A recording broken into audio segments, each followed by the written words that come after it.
Sir. ನಿನ್ನೆ ನಾನು ನೋಡಿದೆ ತಾವು ನಮ್ಮ ಭೀಮಾ ಸಿನಿಮಾ ಬಗ್ಗೆ ಪ್ರೆಸ್ ಮೀಟಲ್ಲಿ ಮಾತಾಡಿದೆ ಅಲ್ಲಿ. ಸೊ ಆ ವಿಷಯದಲ್ಲಿ ಜಗದೀಶ್ ಗೌಡರಿಗೆ ಥ್ಯಾಂಕ್ಸ್ ಹೇಳಬೇಕು. ಈ ಸಿನಿಮಾನ ಪ್ರೊಡ್ಯೂಸ್ ಮಾಡಿ ಈ ವರ್ಷದಲ್ಲಿ ಒಂದು ದೊಡ್ಡ ಹಿಟ್ ಆಗಂಗೆ ಮಾಡೋದಕ್ಕೆ. ಆ್ಯಕ್ಚುಲಿ ತಾವು ಮಾತಾಡಿದ್ರಿ, ನಾವೆಲ್ಲ ನಿಮ್ಮನ್ನ ಫಾಲೋ ಮಾಡ್ಕೊಂಡು ಬಂದಿರೋದು ಸರ್.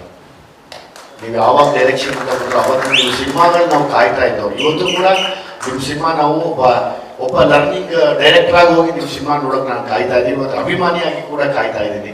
100% ನೋ ಡೌಟ್ ಈ ಸಿನಿಮಾ ಈ ವರ್ಷದ ಕೊನೆಗೆ ಬಂದ್ರು ಸುಮಾರು ವರ್ಷ ಜ್ಞಾಪಕದಲ್ಲಿರುವಂಥ ಒಂದು ಸಿನಿಮಾ ಆಗುತ್ತೆ ಇದು. ಅದಕ್ಕೆ ವಿತೌಟ್ ಡೌಟ್ ನಾನು ನಿಮ್ಗೆ ಹೇಳ್ತಿದ್ದೆ ಯಾವಾಗಲೂ, ಸರ್ ಡೈರೆಕ್ಷನ್ ಮಾಡಿ ಸರ್, ಜ್ಞಾಪಕ ಇದೆಯಾ ಸರ್, ಡೈರೆಕ್ಷನ್ ಮಾಡಿ ಸರ್ ಅಂತ.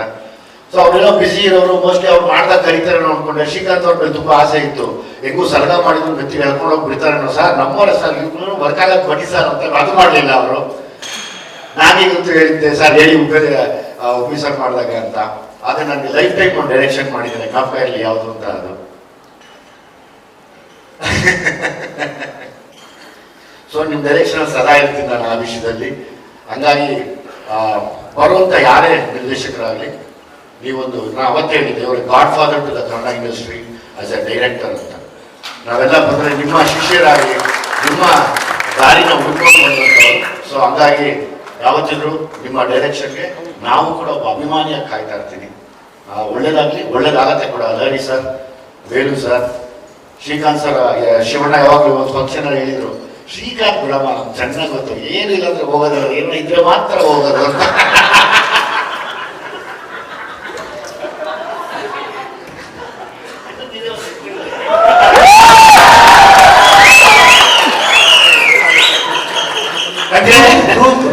ಶ್ರೀಕಾಂತ್ ಅವರು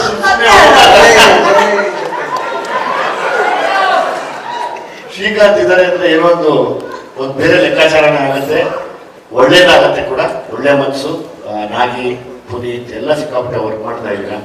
ಉಪ್ಪಿ ಸರ್ನ ಅವರ ಆಲೋಚನೆಗಳು ತಕ್ಕನಾಗಿ ನೀವು ಸಪೋರ್ಟ್ ಮಾಡಿ ಇವತ್ತು ಎಲ್ಲರೂ ದೊಡ್ಡ ವಿಷಯದಲ್ಲಿ ನಿಂತಿದ್ದಾರೆ. ಈ ಸಿನಿಮಾ ಖಂಡಿತವಾಗ್ಲೂ ಸುಮಾರು ವರ್ಷ ಜ್ಞಾಪಕ ಇಟ್ಕೊಳ್ಳುವಂಥ ಒಂದು ಅದ್ಭುತವಾದ ಪ್ಯಾನ್ ಇಂಡಿಯಾ ಸಿನಿಮಾ ಆಗಲಿ ನಾನು ದೇವರಲ್ಲಿ ಕೇಳ್ಕೊತೀನಿ sir. Thank you very much. Thank you Vijay sir. Poster ಅಲ್ಲಿ